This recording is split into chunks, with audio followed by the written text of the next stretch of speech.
Slides, please.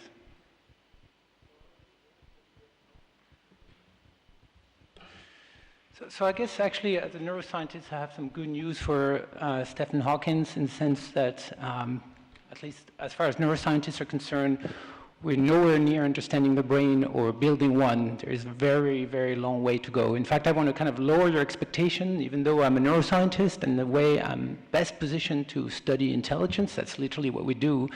When we look at neurons right now, we're very, very far from understanding how they lead to intelligent behavior. We've made some progress, and I'm going to try to highlight how we approach the problem in my talk. But we're not quite addressing the same question, the one that were discussed, for instance, in Jan's talk, and I'll try to actually finish in some thoughts about this. So what I want to tell you about is kind of one particular way of doing computational neuroscience, which is one of the dominant approaches the last 20 or 30 years, which starts from a fairly simple premise, which is that neural circuits typically tend to implement rational or normative solutions to the problems that they're faced with, subject to a variety of constraints, such as metabolic constraints, hardware constraints, but also temporal constraints in the sense that we rarely have all the time in the world to actually come up with a decision. In fact, we're constantly under time pressure. That sounds like a fairly standard premise. You might even wonder whether there's another way to approach the study of the nervous system. But in fact, most of computational neuroscience today starts from a very different perspective and tends to favor a very ad hoc model that is mostly motivated in a bottom-up fashion by the data that we collect. But I would argue that if you look at neuroscience data, given the quality of the data, it's very hard to acquire the data. It's often very difficult to really figure out which models are valid. So many of us decided to take perhaps more of a systematic normative approach of the kind that I'm going to describe. And in many cases, those normative models boils down to those probabilistic model, hence the title of my talk, The Probabilistic Brain. And here the idea is that what neural circuits do is they represent probability distributions, and the way they acquire knowledge, the way they infer new knowledge is by manipulating those distributions and taking into account the uncertainty that's inherent to all the things that you think about and you manipulate. Now, this is not a very new idea. That's actually at least an idea that's 200 years old. You could probably argue that it's even older than this. In my opinion, it was particularly well expressed by the mathematician Laplace in the introduction to his seminal book on probability theory. And this is just one quote that I have from here, from his book, which I highly recommend, not so much reading the rest of the book. I'm sure Cedric must have read every page of it. It's incredible, but it's not for me. But the first 30 pages of the book are amazing. It's really an introduction where he speculates about the implication of probability theory, in particular for understanding of human knowledge. And so as you can read here, it says, one may even say, strictly speaking, that almost all of our knowledge is only probable, and the small number of things that we are able to know with certainty, the principal means of arriving at the truth, induction and analogy, are based on probabilities. I think that was just absolutely amazing insight, and that's very much what drives research in my lab, and I'm sure you're going to hear similar ideas from Josh Tenenbaum's talk, who I think is right after me.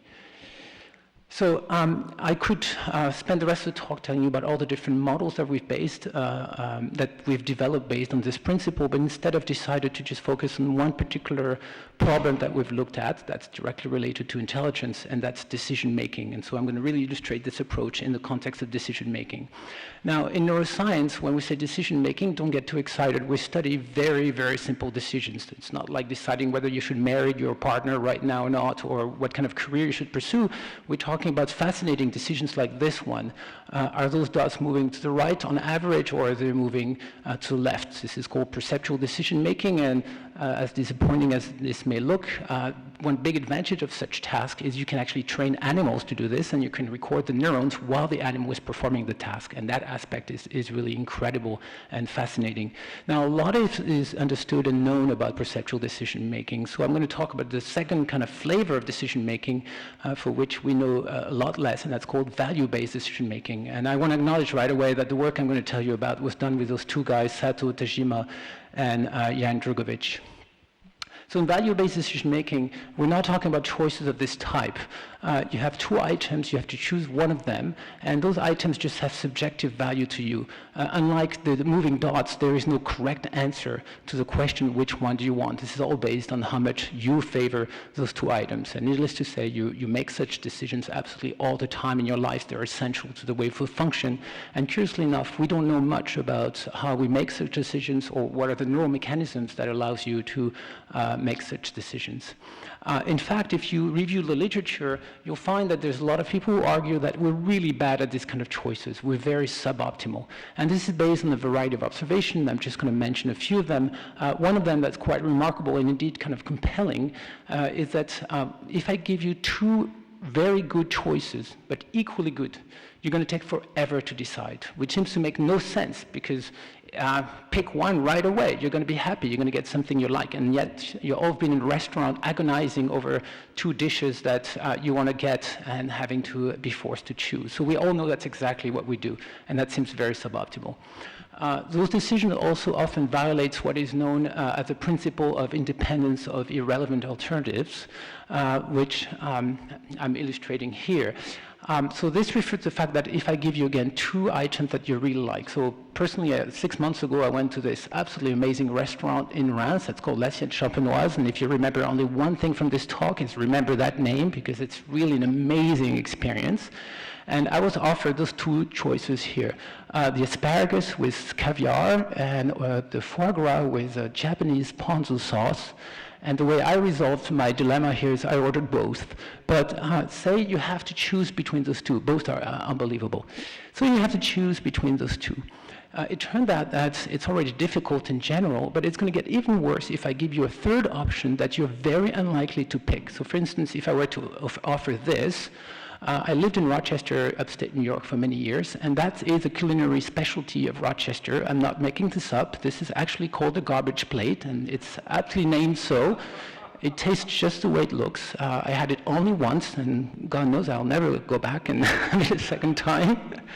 But if I give you that third option, which most people are very unlikely to pick, it's going to actually make it even more difficult to decide between the top two. So why do you have this kind of interaction? That seems to make absolutely no sense. There's a third fact that's kind of puzzling, which is that neurons have normalization. So if you record from neurons, and this is what Paul Glimcher at NYU did, you record from neurons, and here you have one neuron whose receptive field is shown here in gray, and you want to look how much this neuron responds to 2 drops of water as the reward associated with this location on the screen. You'll find that how much response you get, which is shown here on the x-axis, depends on how much reward is available at other location on the screen, which is your x-axis here. So for instance, if you increase the reward in the periphery, shown here, you find that the response to 2 drops of water gets lower, which is again kind of strange and is thought to be actually related to this violation of the principle of independence of irrelevant alternatives. Why do we have this? We also have urgency signals in the brain. So if you record from neurons in LIP, an area we think is involved in decision making, you find that this result that were obtained by Ayn Schurschman, Ruth Bekeani, and Mike Shadlin, you find that all the neurons have their activity go up over time, regardless of what they see, what's happening in the receptive field. It's just a common signal that they get that just make them fire more and more. Again, not extremely well understood for why that's the case. Another detail, the offset, that is the starting point of this rising activity, depends on how many options are available. So if you have 2 options, the neurons tend to start at a higher value than if you have 4 options available. So all of these kind of facts have led people to argue that value-based decision-making is actually pretty much suboptimal. But to my surprise, 2 or 3 years ago, we started looking at this literature and we realized that nobody bothered deriving the optimal solution to this problem. So the only way you can know is by deriving the optimal policy. So the way we're going to do this is we placed ourselves in a very classic framework for this kind of problems. We're going to assume that in the head of the subject, those objects, ice cream and chocolate, have a true value, a true reward associated with them. But you don't get to see those true values. Instead, at any given time, you get to see a noisy version of the true value, and you get lots of those samples over time. So in red, you've got a sequence of samples corresponding to ice cream, And in black here, you have the same thing now for chocolate.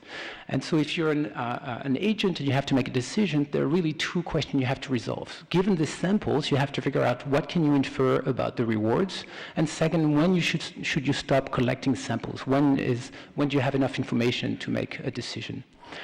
To the first question, given the samples, what can you infer about the value? This is kind of the probabilistic step or the Bayesian approach. The best you can do is, of course, you cannot know the reward. So what you should do is you should try to infer the posterior distribution of the rewards given all the samples that you've received. So that's effectively those two probability distribution, probability of reward for ice cream given the ice cream samples, and same thing for chocolate. And then if you just figure out what the answer is in this case, it's simple enough that you can derive it in 3 lines. You quickly realize that the sum of the momentary evidence, that is the sum of the samples, is a sufficient statistics for the posterior distribution, which is to say, all you have to keep track of is just the sum of the samples, which is what we call evidence integration in this field. Okay, so that's for the first step. The second step is when should you stop? And for stopping, people in the literature have basically considered 2 types of models.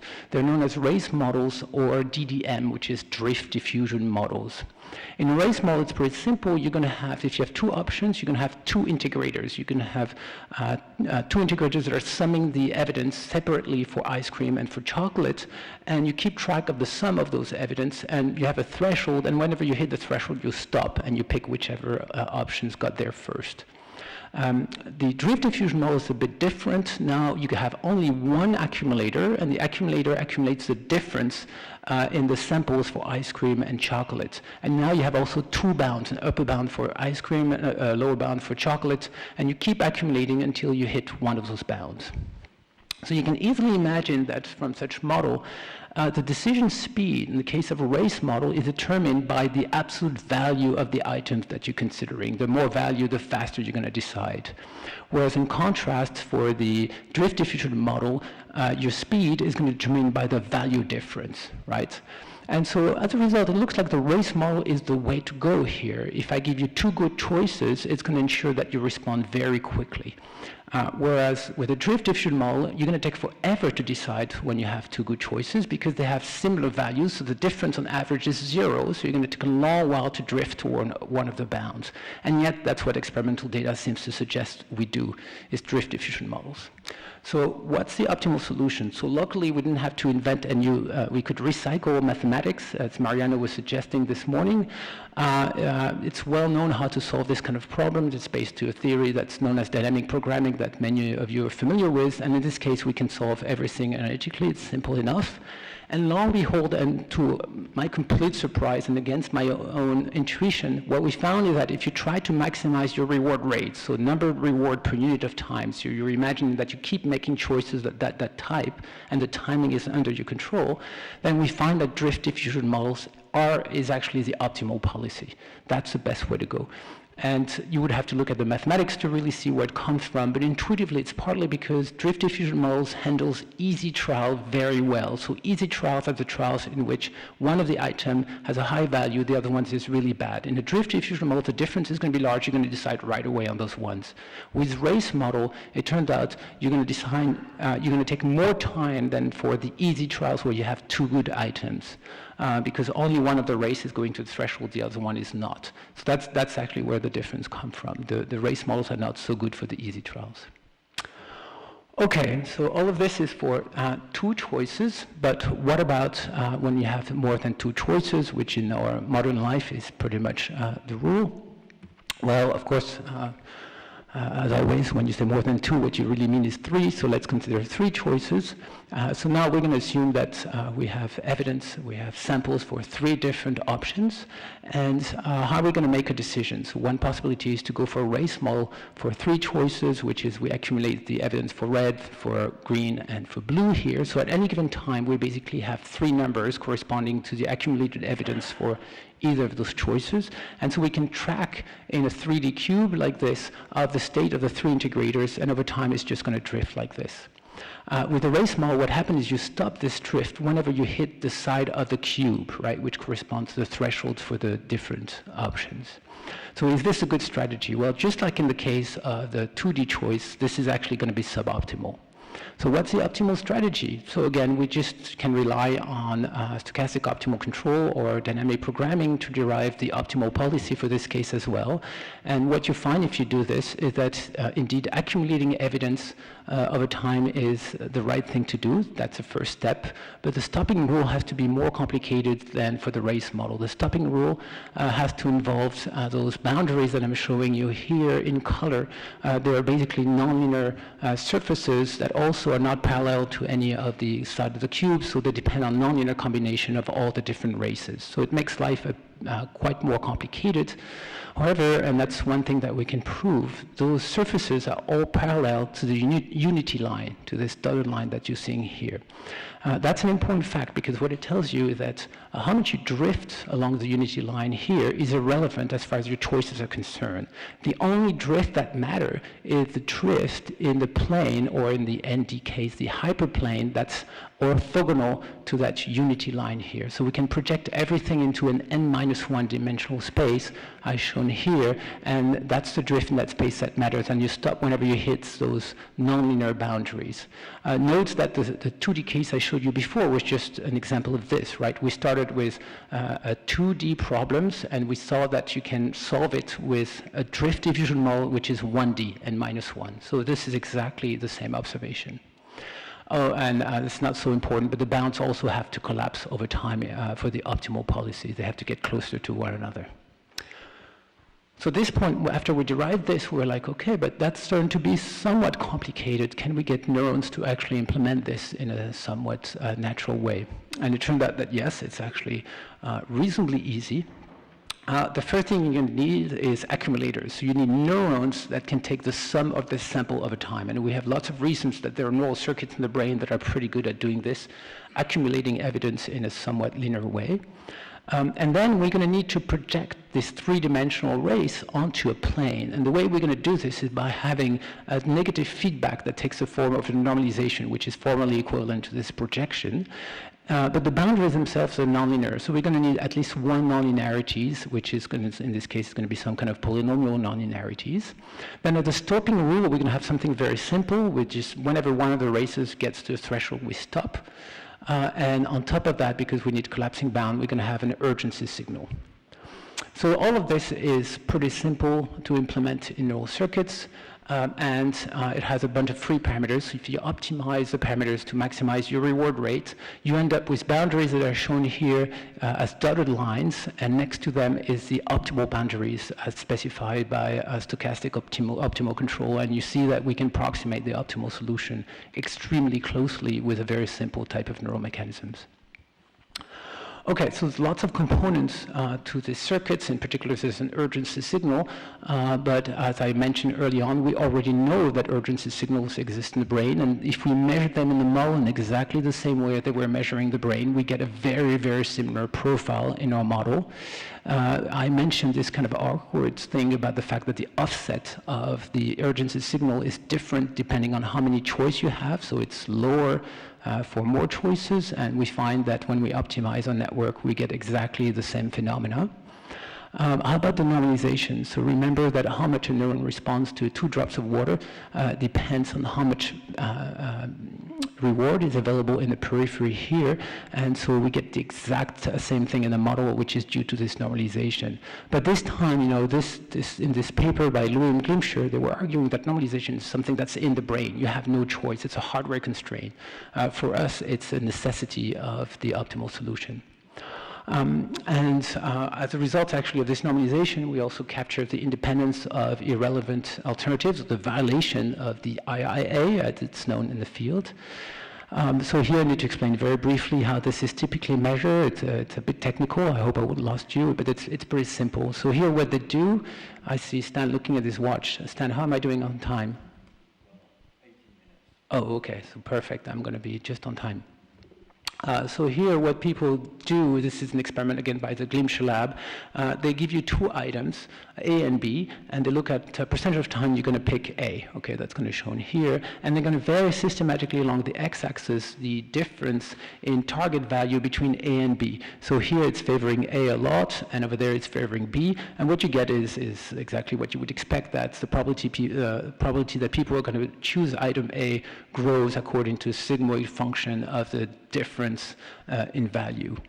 And so again, what Glimcher found is that if you now add a third option, even if it's never picked, you see that the psychometric curve here gets shallower, so people are having a harder time choosing between A and B.